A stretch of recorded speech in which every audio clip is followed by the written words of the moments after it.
E aí, meu povo, sou o professor Douglas, voltamos aqui com teoria política, uma coisa que cada vez mais cai aí em concurso, pega aluno de surpresa, faz a diferença, beleza?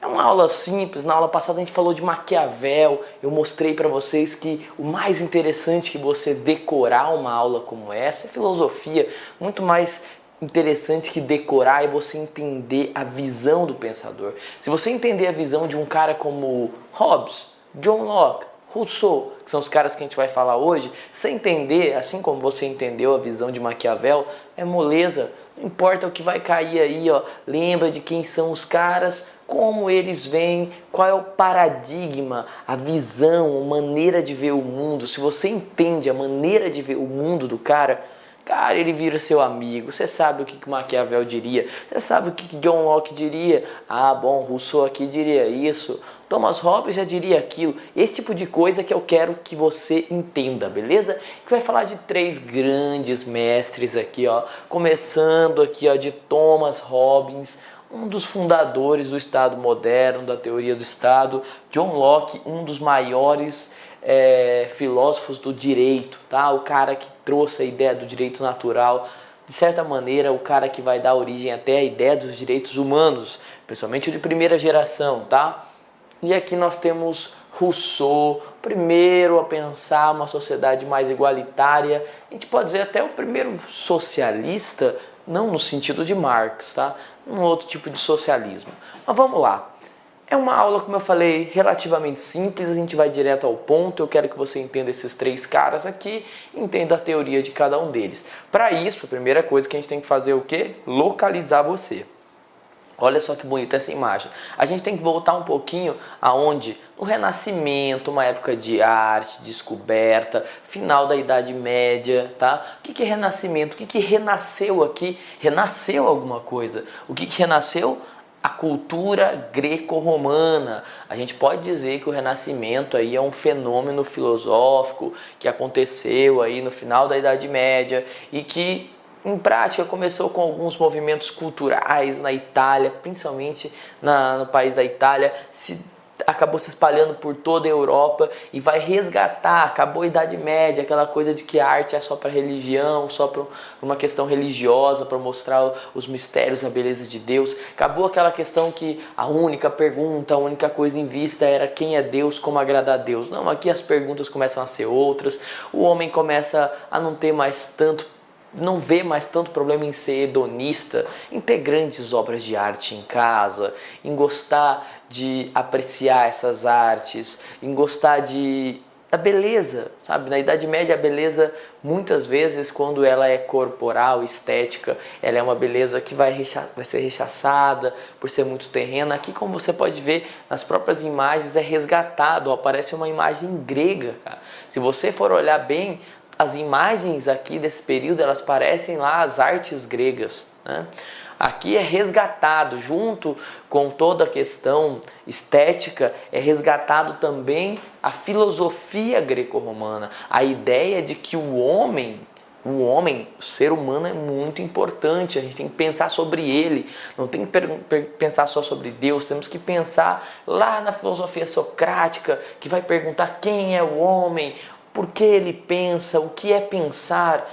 Aqui vai ser resgatado isso, num contexto diferente, final da Idade Média, século XV.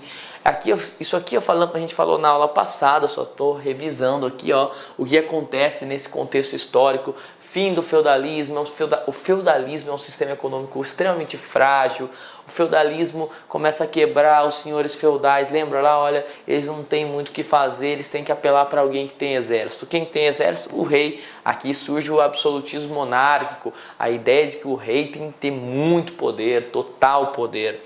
O mercantilismo começa a crescer, há o surgimento dos grandes núcleos urbanos, o que vai facilitar a questão da arte, vai facilitar a questão dos mecenas, de alguns artistas poderem produzir a sua arte para os grandes núcleos urbanos, algumas pessoas terem tempo livre para consumir arte. É nessa época que começa, ó, as grandes navegações e com elas a descoberta do novo mundo. Nós temos aqui, junto com a ideia da descoberta do novo mundo, uma contestação à igreja, já que a igreja não sabia, cara, que tinha um continente aqui do lado.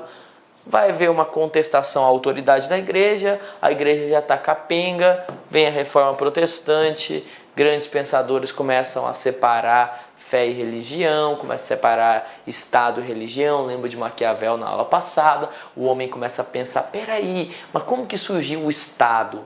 Aquela teoria que até então é a teoria mestra, a teoria de Aristóteles, de que o homem, Aristóteles vai dizer, o homem é um ser naturalmente político. Isso mesmo, eu, você, todo mundo, a gente por natureza, a gente vive em sociedade, é uma coisa nossa, e por natureza a gente busca a sociedade, o Estado e tudo mais. Vai vir uns caras aqui que vão dizer, nem pensar, cara, nem pensar, não mesmo, tá? O Estado começou em algum momento, antes do Estado tem um estado de natureza, o Estado é uma transição. O Estado, como a gente tem hoje, o poder, estou falando de Estado nesse sentido, tá? O Estado, o governo, ele surgiu em algum determinado momento. E como era antes? Qual é o melhor modelo de Estado? Porque se o Estado não é mais uma questão divina, né? O poder do Estado não é mais uma questão meramente divina. Também não é, o poder do Estado também é uma questão que sempre existiu, não é uma coisa natural, é uma coisa que a gente criou. Bom, se o Estado é uma coisa que a gente criou, se o governo é uma coisa que a gente criou, a gente pode contestar? A gente pode refazer? A gente pode repensar? Com certeza, cara, a gente pode repensar o governo. Olha o que está acontecendo aqui ao separar religião e Estado, ao separar a natureza e Estado. A gente tem uma ideia de contrato. Isso mesmo, esses caras são contratualistas porque eles acreditam que a sociedade surgiu por um contrato social. Acabando isso aqui, agora eu estava explicando exatamente o que vai acontecer com essa laicidade, essa separação Estado e Igreja. Vamos aqui falar dos contratualistas, cara. Os contratualistas são, como eu falei, a base da política, do pensamento filosófico que a gente tem até hoje. Nós temos aqui os três principais, eu vou apresentar de novo, tá? Thomas Hobbes, John Locke e Rousseau. Vamos lá. As três perguntas que esses caras aqui vão tentar responder. A primeira pergunta é, qual é a natureza humana? O que é natural ao homem? Como o homem é? O homem é mau por natureza, bom por natureza? Qual é a principal natureza humana? Segunda pergunta, como nascem as primeiras cidades-estado? Como que nasceu a primeira cidade? Por que nasceu? E claro, qual é o melhor modelo de cidade-estado? Ou seja, qual é o melhor modelo de contrato social? Já que a sociedade, como a gente conhece hoje, ela é nada mais, nada menos que um contrato. É um contrato, quando você nasce, você tem lá a sua certidão de nascimento, você tem seu RG, é um contrato que você tem, de certa maneira, a polícia te protege, você faz isso, você anda com as coisas corretas para que ninguém seja incorreto com você. Então você cumpre as normas, você segue as leis. Se alguém passar o calote em você, bom, aí você pode acionar a justiça, um contrato.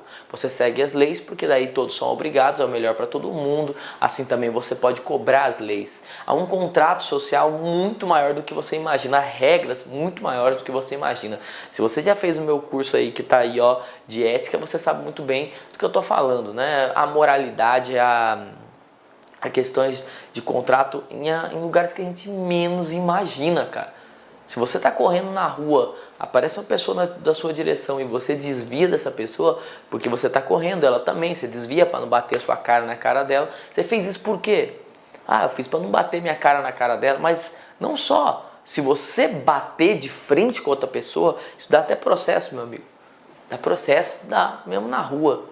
Pode ser por agressão, se for intencional, estou falando que foi, você não quis desviar, pode dar processo. Entenda, há regras em todos os campos, cara, em lugares que você nem imagina, há um contrato social. É disso que esses caras vão dizer. Como e por que nasceu esse contrato social? Esses três estados de natureza vão ser analisados. Os três caras estão juntos aqui porque os três tentam responder essas perguntas. Esses três caras estão juntos aqui porque os três vão tentar responder qual é o estado de natureza, como aconteceu o pacto social, porque a gente tem esse pacto social hoje, e qual que é o melhor modelo de estado, de sociedade. Os três vão tentar falar desses três estágios, são três estágios do homem. Começamos aqui pelo nosso amigo Thomas Hobbes. Bom, Hobbes vai dizer, em poucas palavras, né? A frase é dele mesmo.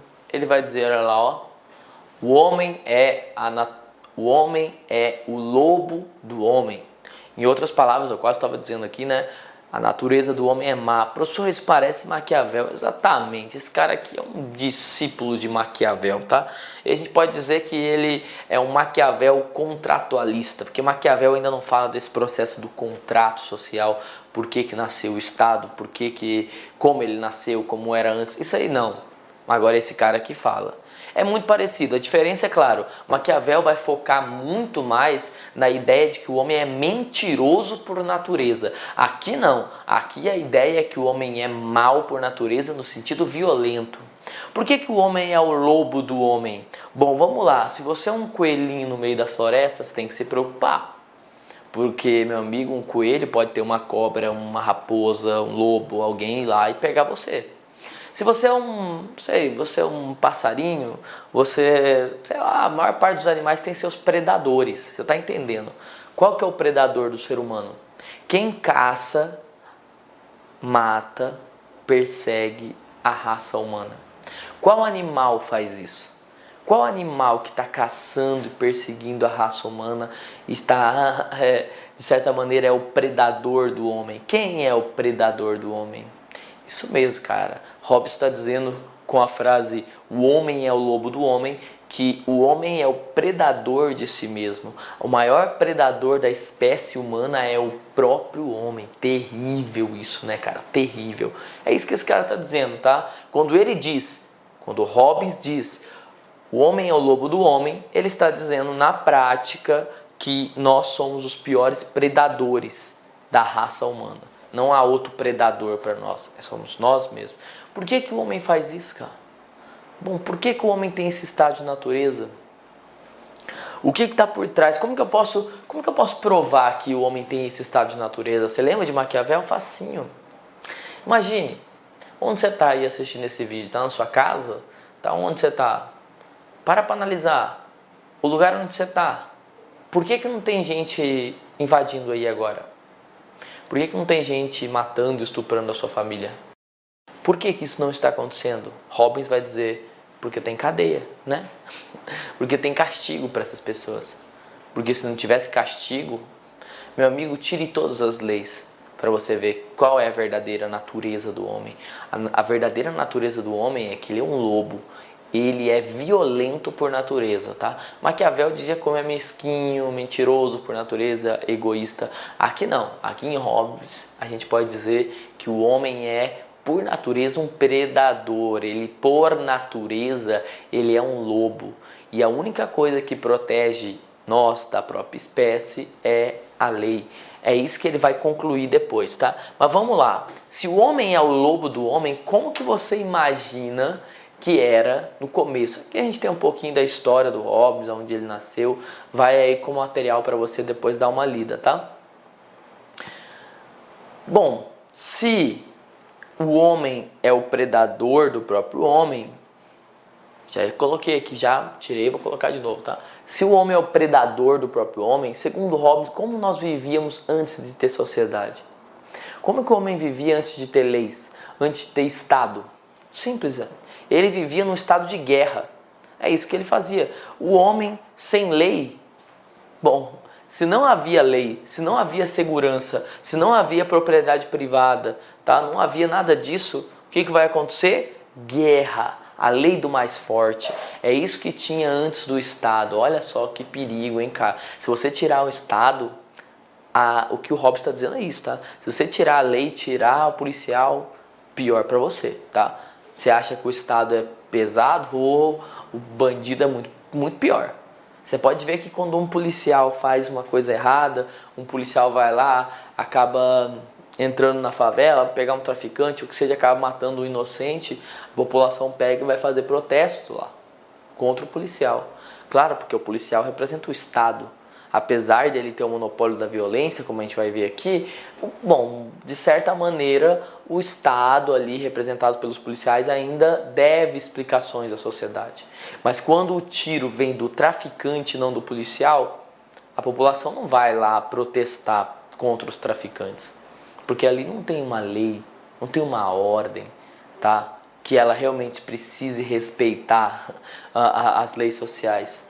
Então, assim, o que Hobbes está dizendo é simples. Imagine como era lá na pré-história, antes de ter um contrato social e leis. Como que eu me vivia? Havia lei? Não. Tá? Havia segurança? Claro que não. Se não há lei, não há segurança. Já assistiu The Walking Dead? Já assistiu essa série? Você deve saber o que eu estou falando. É uma série de zumbis onde não há leis. Meu amigo, porque o Estado caiu, não há leis, é um estado de caos. Olha, infanticídio, estupro, assassinato iam ser coisas corriqueiras, comuns. Tá? Não havia propriedade privada. Claro que não havia propriedade privada, porque se não tem lei, meu amigo, você achou um lugar maravilhoso, era uma caverna, pô, que bacana, lá na Idade da Pedra, ó, achei uma caverna fantástica, tem uma graminha pra mim, tem água aqui perto no riacho, tem umas frutas, pô, essa caverna é perfeita, ela é minha caverna? Desculpa, ela é minha caverna? De maneira nenhuma, tá?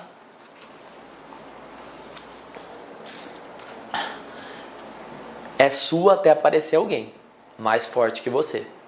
Apareceu alguém mais forte que você, toma a caverna de você. Você está entendendo? Havia propriedade privada aqui antes do Estado? Não.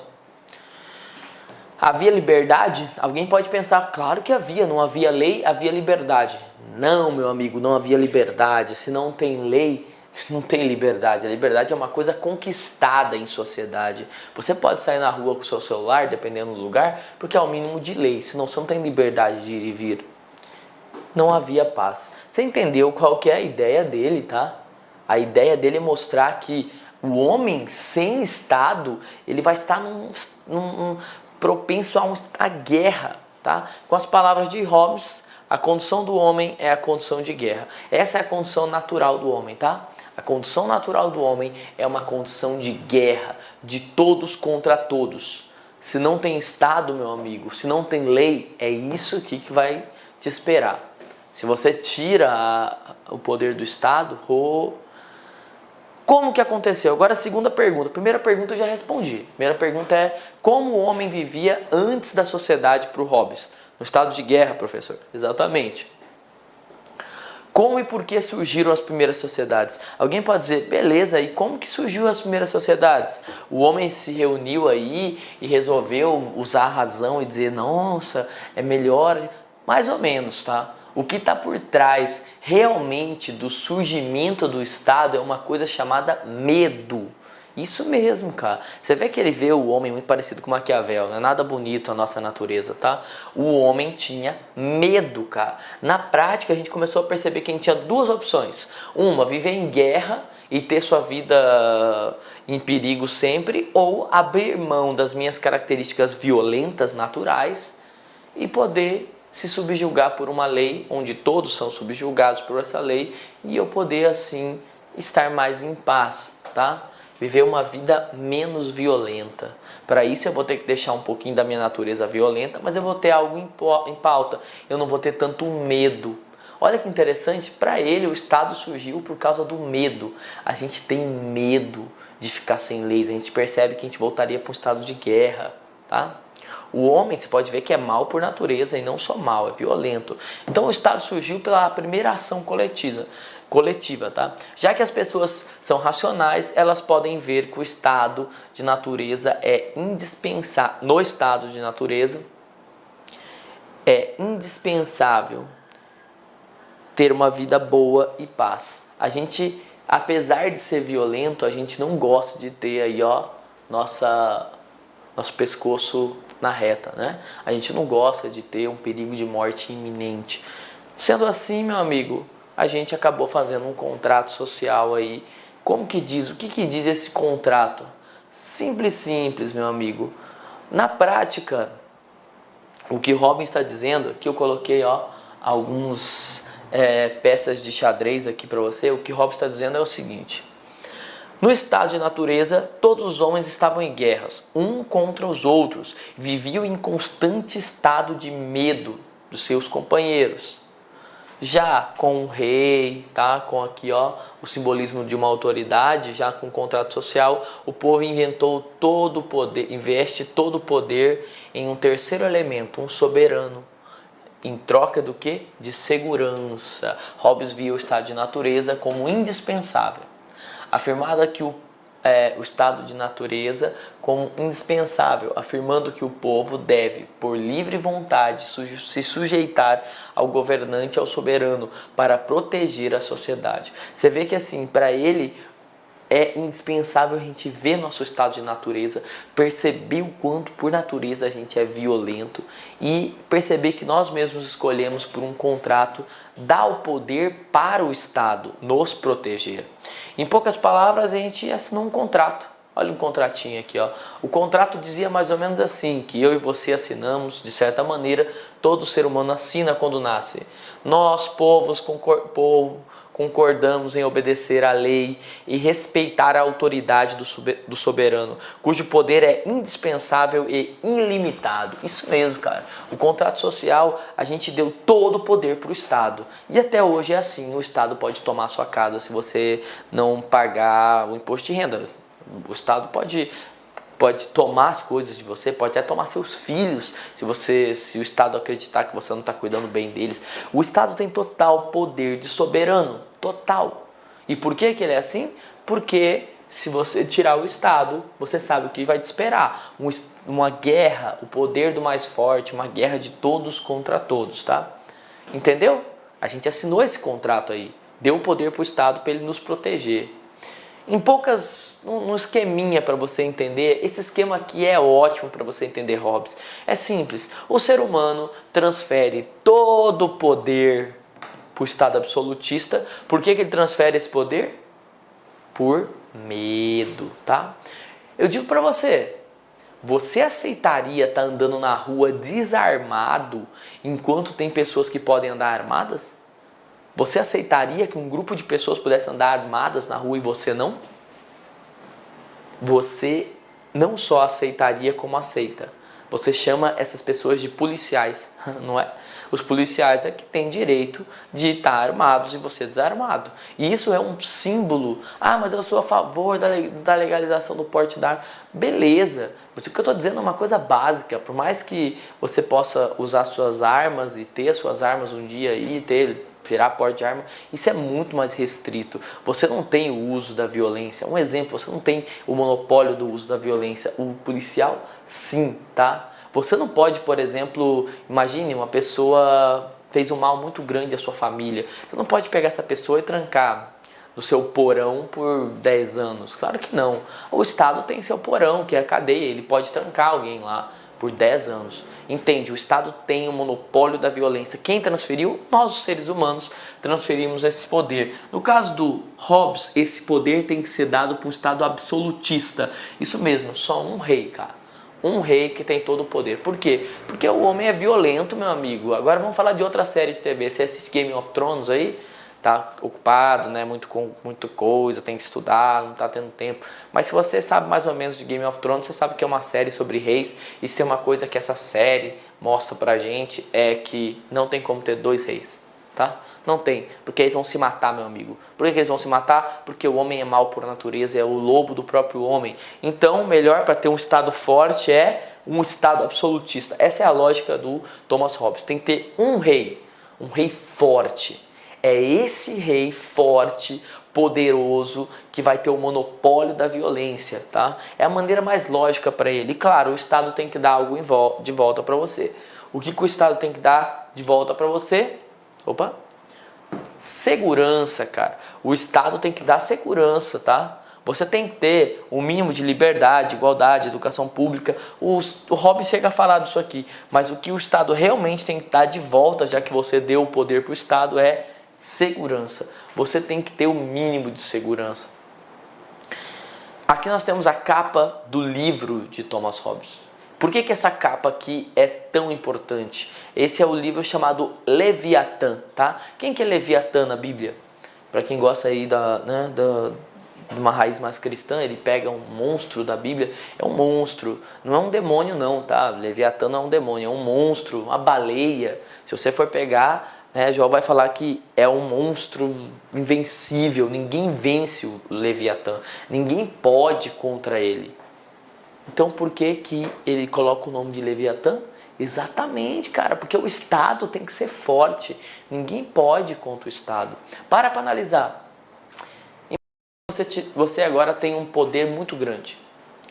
Você tem um poder que é maior do que o Trump e o Putin juntos. Imagina. Você vai seguir as leis? Acho que não, né? Pelo menos não todas. Você não vai seguir as regras. Imagine que você tem uma fazenda e você tem 10 tanques de guerra lá. E aí alguém fala assim: oh meu Deus, olha lá na fazenda do fulano, cara, lá tem trabalho infantil e tal. Aí você fala: ah, meu amigo, tem trabalho infantil na minha fazenda. Meu Deus, eu vou chamar a polícia. Você fala: chama, eu tenho 10 tanques de guerra. Você acha que eu preciso seguir as regras? Você está entendendo? Ninguém pode ser maior que o Estado. Essa é a lógica, dessa capa aqui. Se você olhar de perto, o Leviatã aqui, ele é feito de pessoas, tá? Ele é como se fosse um grande rei. Numa mão tem a espada, que representa o poder. Aqui tem uma aliança com a própria igreja, né? E ele é feito, se você olhar de perto, de pessoas, tá? Quanto maior o Leviatã, maior o Estado, mais forte é o Estado.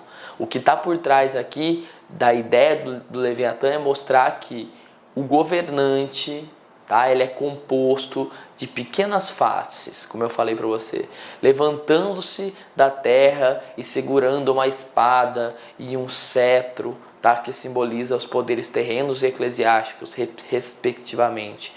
E aqui nós temos a ideia do quanto o Estado tem que ser forte. O Estado tem que ter o monopólio da força. Aqui como que eu posso dizer? É uma maneira de você olhar a ideia do Hobbes passo a passo. Simples. Nós, deixados sem governos, os homens aterrorizam uns aos outros. Eles entram no estado de natureza, que é um estado de guerra.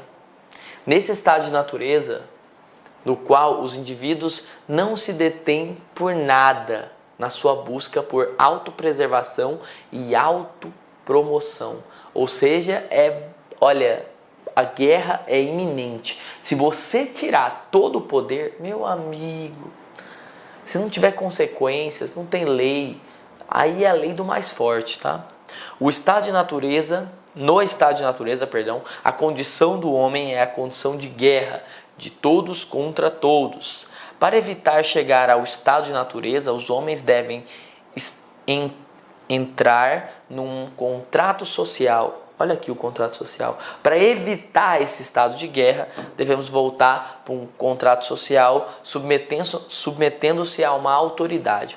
O soberano deve ser um governante absoluto, com poderes indivisíveis e ilimitados, para prevenir a luta sectária e o caos. E aqui nós demos então a conclusão de Hobbes. Se um soberano falhar, aí sim a gente pode romper, se ele falhar principalmente com a segurança.